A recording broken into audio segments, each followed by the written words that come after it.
Depois disso, ela precisava transferir o mundo inteiro para os deuses, estendendo a mão.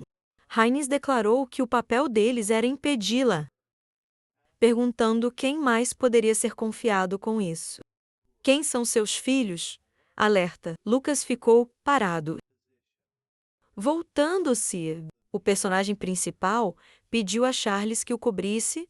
Depois disso, o personagem principal desabou no chão. As mãos dele estavam envoltas e fluxos de aura azul subindo até seus pés. Lucas começou a recitar um feitiço misterioso.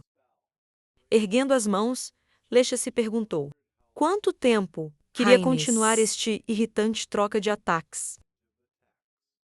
Ela gritou e pediu a Rhaenys que acabasse com isso. De repente, sentindo algo, Lesha ficou chocada. Inclinando-se, ela começou a gritar. Algo estava acontecendo com sua cabeça.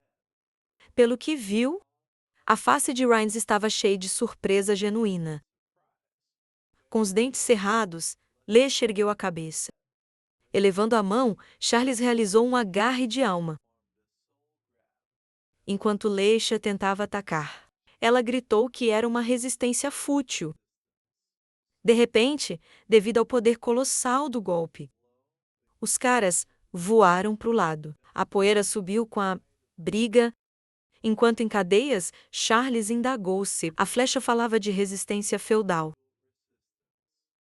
Explodindo, Charles declarou que apareça cansado demais para ser esse o caso. Chamando-a de a sexta demigode, indignada, Lesha chamou os caras de vermes patéticos. De repente, seu olhar foi para um desconhecido. Voltando-se, ela se perguntava o que essa enorme mota estava observando. Lucas criou uma enorme esfera mágica. Devo tentou descobrir se eles realmente queriam ganhar tempo. Lutando contra ela. Com os dentes cerrados, Charles atacou. De repente, uma forte tempestade surgiu diante de seus olhos. Lucia surgiu atrás do protagonista concentrado. Então, usando um ataque incrivelmente poderoso, ela o empurrou para o lado. Lucas bateu na parede e gritou. Deitado no chão. Ele viu Charles e Rhaenys surgirem diante dele, estendendo os braços. Rhaenys tentou atacar. Ao repelir o ataque, Lesha pediu que eles admitissem a derrota. Notando que, mesmo se atacassem juntos, seria inútil, de repente. O rosto dela estava coberto por um brilho intenso de aura. Deixando cair as mãos, Charles informou que Lesha havia desaparecido, perguntando-se se ela estava se movendo tão rápido que seus olhos não pudessem vê-lo, com uma expressão séria no rosto. Rhaenys negou que fosse assim, dizendo que Lesha se escondia no vento. Estendendo a mão, Rhaenys começou a formar uma nuvem de aura.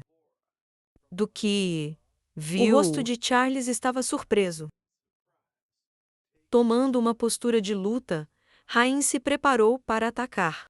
Depois que Rhaenys desferiu seu golpe, uma explosão forte aconteceu no local da luta. Correntes de aura se dissiparam pela área. O garoto olhou para um enorme bloco de gelo. Aproximando-se dela, Rhaenys notou que entendia onde Alessia estava. Ela colocou a mão no peito e se virou para ele. Alessia declarou que não acreditava que ele estava usando esse poder, com uma expressão séria no rosto. Rhaenys confessou odiar usar seus direitos divinos, porque parecia que ele havia desistido de ser humano. Notando isso, se precisassem ser ativados para manterem a humanidade, então ele não teve escolha. Em seguida, tentou descobrir o que estava acontecendo, perguntando se Fléter havia lhe dado esse poder, para poder usá-lo, horrorizado.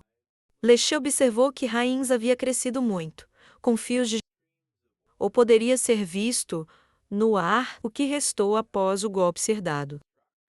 Ao desviar o ataque de Lash, Rhaenys pulou para o lado.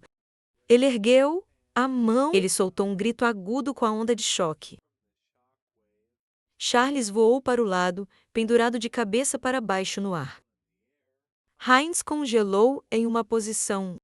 O rosto dele estava cheio de choque genuíno.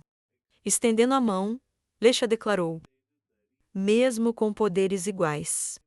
Ela era diferente dele, dizendo ser a apóstola do Apocalipse, adicionando que na época ele era apenas um sujeito de teste, em um lugar onde tudo estava coberto de aura. A mão de Lasha apareceu e foi direcionada a Hines, do poder colossal do ataque. Hines voou para o lado, fechando os punhos. Lesha voltou sua atenção para Hines, que estava ao lado dela. Aproximando-se dele, ela disse que mesmo assim ela iria deixá-lo viver. Lembrando que eram parentes, ela ainda disse estar arrependida, dizendo que não tinha escolha. Elevando a mão, Lesha desejou a Hines uma boa jornada, chamando-o de filho horrorizado. Charles tentou chamar Hines. De repente, uma mancha de sangue surgiu no local da briga. Partículas disso estavam visíveis no temeroso. O rosto de Hines, pelo que viu, Hines congelou em uma posição. Um buraco enorme era visível no peito de Lesha. O rosto dela estava em choque genuíno. Seu olhar caiu no dedo de Lucas, do qual emanava fumaça. Observando o personagem principal, apenas de pé. Ela tentou descobrir que tipo de magia era essa. Lucas inclinou a cabeça e percebeu que, ao pensar bem, ainda não havia pensado em um nome. À medida que Lesha começava a cair no chão, ela se perguntou se o protagonista estava dizendo que a criou, notando que era impossível. Com medo, Hines voltou sua atenção para Lesha, quem estava deitado em uma grande poça de sangue. Levantando-a do chão, ele tentou chamá-la. A Lesha tinha um rosto de horror. Aproximando-se de Hines, o protagonista disse que não teve tempo de sentir a dor. Abaixando a cabeça, ele declarou que era o máximo que poderia fazer por Hines. Depois disso, ele pediu desculpas. De costas para Lucas. Hines negou que fosse assim, com lágrimas nos olhos. Hines agradeceu ao personagem principal por isso. De repente, os corpos foram cobertos por um flash misterioso de luz. Devido à onda de choque, Charles e Hines foram atirados para o lado. Ao se virar, Lucas ouviu os garotos gritarem de dor. Assustado, tentou chamá-los. De repente, uma longa ferradura atravessou seu corpo. Olhando para o protagonista atordoado, a pessoa desconhecida observou que não viu um Febe. Em seus pensamentos, Lucas relatou que estavam atrasados. Além disso, a pessoa desconhecida se perguntou se realmente foi obra desses insetos. Vendo as criaturas flutuando no ar, continuando a pensar, o personagem principal percebeu que o dia já havia chegado. O olhar dele pousou na criatura. De quem foi a mão que perfurou seu corpo? Passando direto, estendendo a mão para frente. A criatura misteriosa congelou em uma posição. Lucas tinha um ferrão no estômago. Isso o fez emitir um grito agudo. Seu olhar pousou em Charles e Hines, deitados juntos, olhando para baixo em seus pensamentos. O personagem principal questionou se era o fim. De repente, uma luz intensa apareceu diante de seu rosto. Cansado, a criatura assumiu que era uma rachadura no espaço. Levando-se de pé, o personagem principal fixou o olhar naquela rachadura. De suas profundezas surgiram muitas mãos dos mortos. Essas mãos aprisionaram a criatura e o estranho pairando por perto. Horrorizado, o estranho perguntou o que era aquilo. A abelha foi extraída do estômago de Lucas. Depois disso, ele começou a cair. Seus olhos recuaram, tendo pego o personagem principal. Isabel, ela disse estar feliz por ele, ainda está respirando. Ao abrir os olhos, Lucas virou-se para Isabel, usando uma técnica de cura no personagem principal. Corpo do personagem. Isabel supôs que não estava muito atrasada, apenas apoiando-se em seu ombro. Lucas quis saber o que ela fazia ali. Um exército de magos, aos poucos, surgiu das profundezas da rachadura. Isabel perguntou-se se o protagonista esquecera suas palavras, notando que se ele estivesse em perigo, ela viria correndo até ele. Em um único movimento, vapor saía da boca do homem. Quem tinha olhos escarlate gritando? O estranho tentou descobrir quem eram. Abrindo levemente a boca, o homem anunciou que eram Paragons. O estranho ficou chocado com o que ouviu, colocando a mão de Lucas no ombro dela. Isabel disse que explicaria tudo a ele, mais tarde pedindo-lhe que confiasse seu corpo a ela. Um bastão mágico apareceu nas mãos de Paragon, olhando ao redor do local da luta. Ele disse que deveriam ser 3 semideuses, notando que só havia 2. Observando os magos, quem ajudava Charles e Rhaenys, o Paragon acreditava que haviam lidado com... Risando, ele observou a avaliação de Quaro não foi exagero. Irritado, o estranho se perguntou: que tipo de bravos bombistas suicidas eram? De repente, um artefato mágico saiu de sua boca. Os raios foram direcionados para o exército. Depois de disparar a salva, poeira subiu no ar. Depois de empurrar o bastão mágico no chão, Paragon congelou em uma posição. O rosto do estranho estava perplexo. As mãos que restringem os movimentos dos Demigods desintegrou-se em pequenos pedaços. A criatura flutuando, impossível acreditar no que viu. As palavras de um desconhecido surgiram em sua mente, pedindo vigilância. Parado cercado por muitos demigods, ouviu as palavras de um desconhecido. Quem disse que às vezes acontecem coisas incríveis? Observando que isso ocorre raramente, a pessoa desconhecida disse que até mesmo entre insetos parece que devem morrer. Olhando para o grupo de semideuses, o Senhor disse que, apesar de vigilantes, e não minimizaram sua força. Uma imagem do mais forte. Arquimagos surgiram na mente do demigodo. Nesse instante, o Senhor disse: há quem possa representar perigo para eles.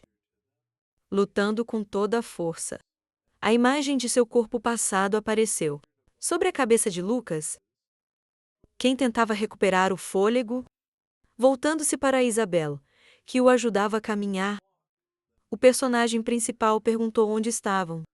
Isabel disse. Eles se dirigiam à base principal do Paragon, com expressão exausta no rosto. Lucas acreditava que se tratava da Aliança Não-Círculo, que o chefe da 11ª Torre Mágica, Cairo, falava sobre. Uma imagem de um homem surgiu em sua mente, cujo corpo estava em uma capa escura. Isabel disse que era o mesmo senhor Cairo. Visitou-a em segredo e disse ter se encontrado com Lucas. Enquanto na caverna escura, Isabel notou que ele também pediu que ela se tornasse uma intermediária em uma reunião com Paragon, sugerindo que ele achava que isso o ajudaria. Fácil para o personagem principal. Caráter para ser recrutado para o Paragon. Voltando a cabeça, Lucas perguntou se Isabel queria dizer isso. Ela, por sua vez, aceitou rapidamente a oferta, indagando de qual lado ela estava, com uma expressão séria no rosto. Isabel revelou que Cairo se chamava Cairo. Voiceman disse que foi por isso que ela agiu assim. Grandes escoriações estavam visíveis sob os olhos do personagem principal. Uma lembrança surgiu em sua mente, onde ela e Lucas estavam perto da entrada de uma sala misteriosa. Além disso, falou sobre as palavras do personagem principal. Na caverna, dele, onde ele disse que Voicema é o antigo sobrenome de Shu. Stroll pegou Lucas pela mão. Ela notou que um homem, possivelmente seu descendente, queria ver o personagem principal. Isabel expressou seus pensamentos, que ela deveria observar pessoalmente essa reunião. O rosto de Lucas estava oculto e confusão ao ouvir, enquanto estava nos braços do mago. Charles relatou sobre Paraguai, dizendo que há cerca de 10 anos eles a convidaram para se juntar à organização, encostada nas costas do mago. Ela notou que recusou porque ela se escondia muito perto da velha casa, à luz das lanternas de um grupo de magos. A mulher segurava uma lanterna nas mãos. A mulher disse que os outros deveriam esperar aqui, solicitando que o personagem principal, o olhar de Lucas, caiu no armário. Dentro da casa, ele colocou a mão na mesa.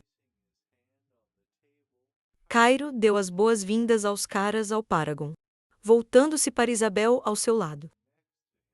Ele pediu que ela colocasse Lucas rapidamente na cama.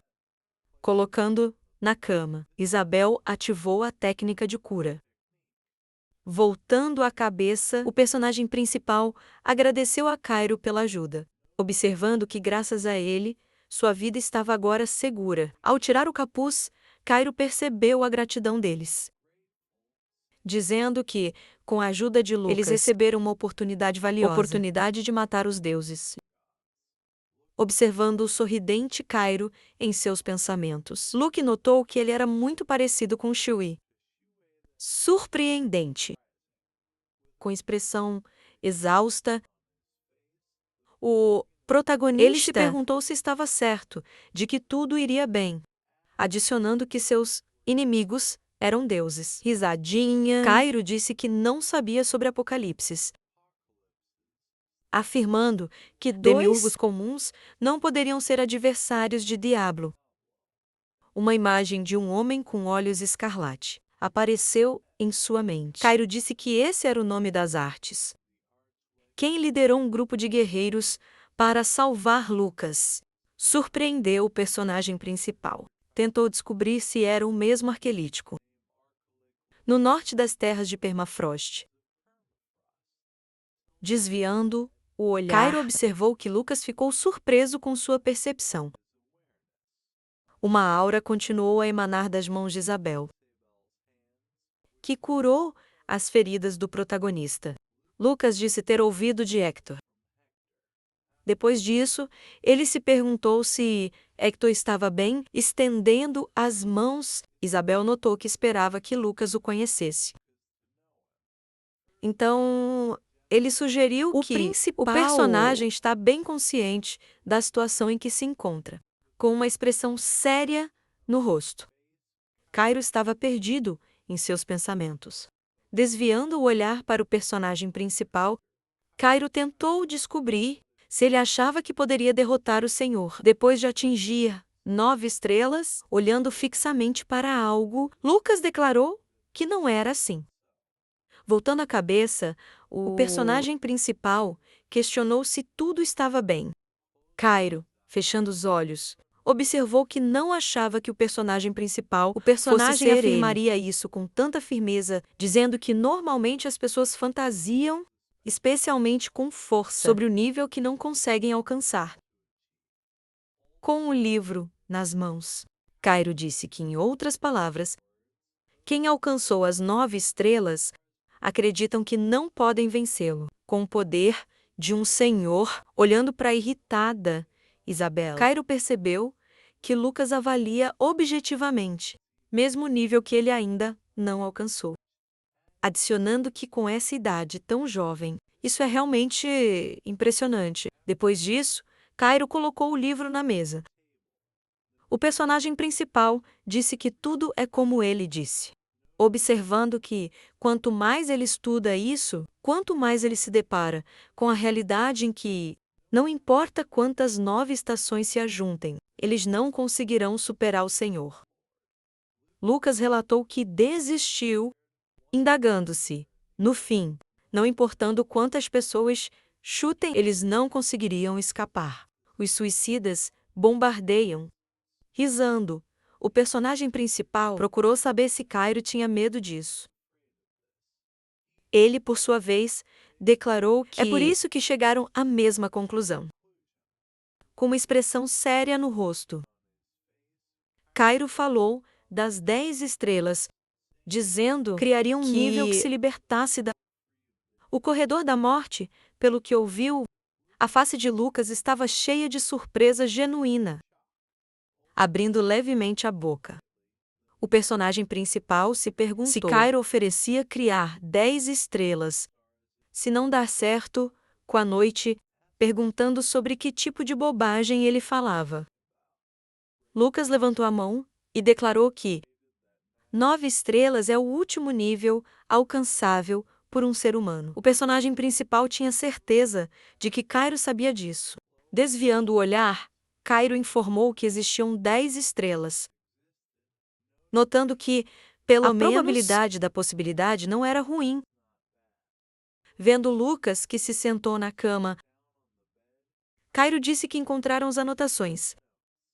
Depois disso, o personagem principal tentou descobrir quem as criou, olhando pro protagonista.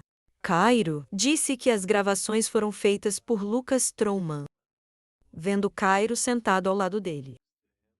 Lucas perguntou do que ele estava falando. O rosto de Cairo estava embaçado por ansiedade e dúvida. Encostado na mesa, ele disse que estavam falando sobre o muito futuro distante, acrescentando que mudaria. O assunto é sobre os planos imediatos. Com as mãos atrás das costas, Cairo disse que seria do interesse deles ajudar Lucas a atingir 9 estrelas se ele se juntasse ao Paragon. Olhando para o protagonista cansado, Cairo disse: o Círculo Trouman agora enfrenta grande perigo. Desviando o olhar, Lucas sugeriu que eles estavam ainda em situação difícil.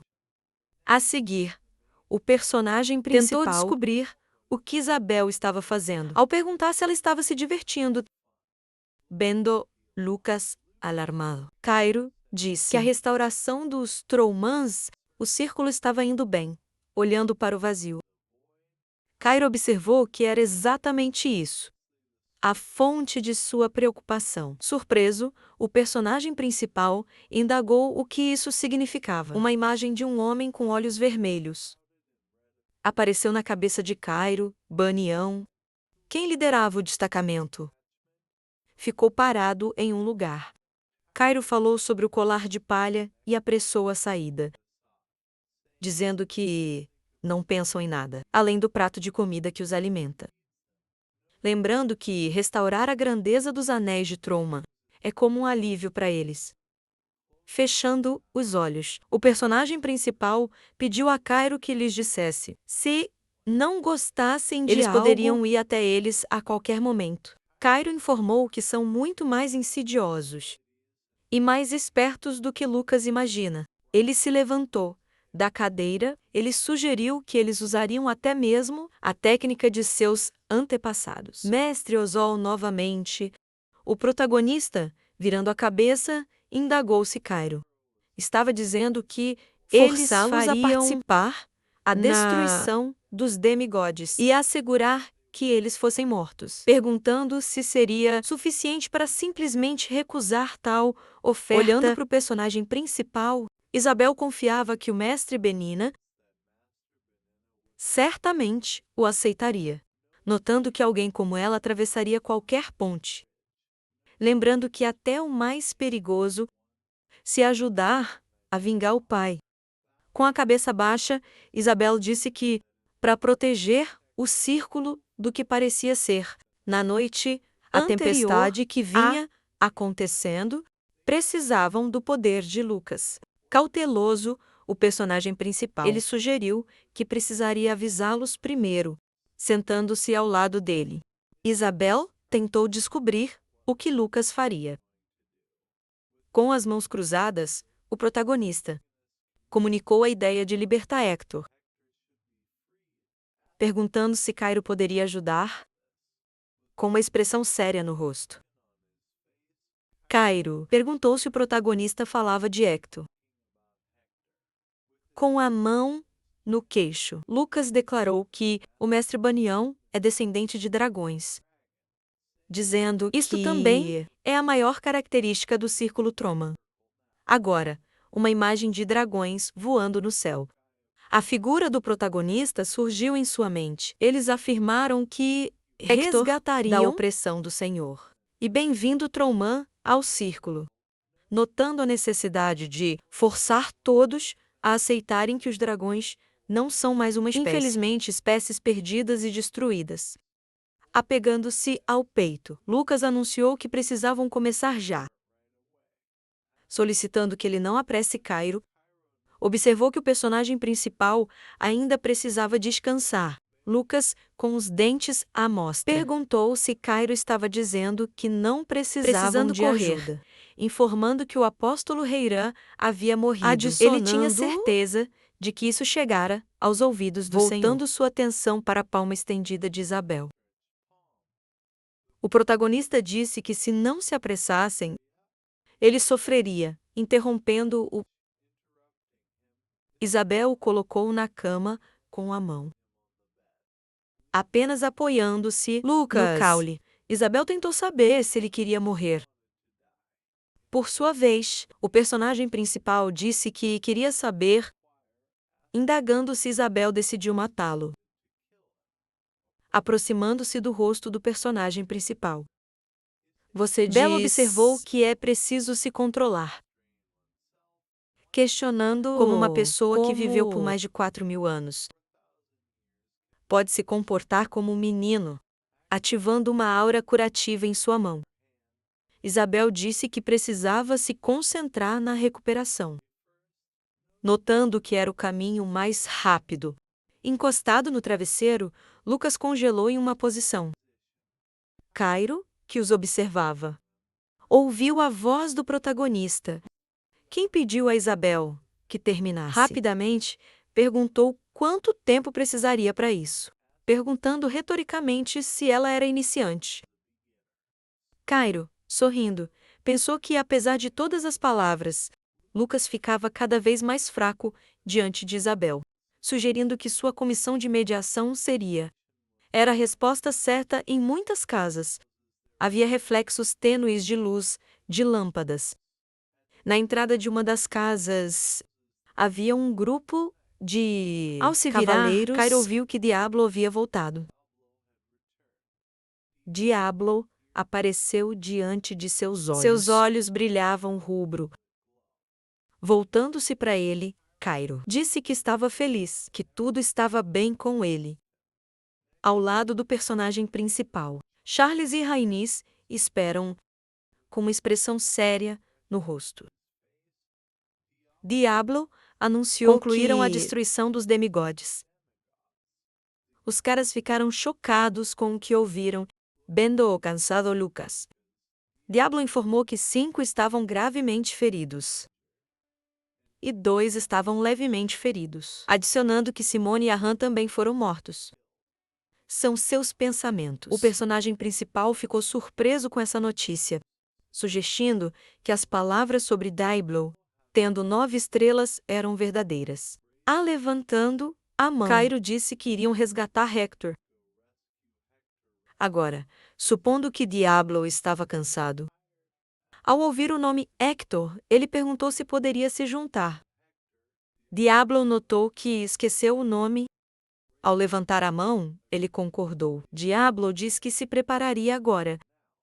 Voltando-se para Charles, que estava sentado ao lado dele, Lucas disse que gostaria de encontrar-se com o mestre Fizbin. Um amuleto, de volta. Charles disse Fizbin não se interessava por assuntos mundanos, adicionando que, portanto, ela não sabia se ele concordaria. Ela, levantando-se da cadeira, disse que o fato era que a cabeça desse homem estava cheia de contratos com o mundo dos demônios, observando que, se não houvesse mesmo tal isca, que, interrompendo Lucas tentou confirmar se era verdade. O personagem principal pediu que lhe contassem que ele lhe diria o círculo de invocação de Assura. Surpreso, Lucas questionou se isso seria suficiente, depois de informar que não era o caso. Charles declarou que ela estava confiante de absorver isca dessa magnitude. Depois disso, Lucas percebeu que ela contava com ela. Olhando para Rhaenys, o personagem principal pediu um favor a ele, com uma expressão séria. Lucas pediu que ele se tornasse o líder da família Blake. Rhaenys ficou chocada com o que ouviu. O personagem principal observou que, mesmo se confiscarem todo o alumínio, informações sobre os demigods ainda está escondido nesse lugar. Próximo. Cairo e Diablo refletiu em silêncio. Lucas disse que, ao invés de destruí-lo, seria melhor se Rhaenys se tornou o líder da família. Estudou tudo, inclinando a cabeça. Rhaenys agradeceu pela confiança, notando que era uma carga muito pesada para ele.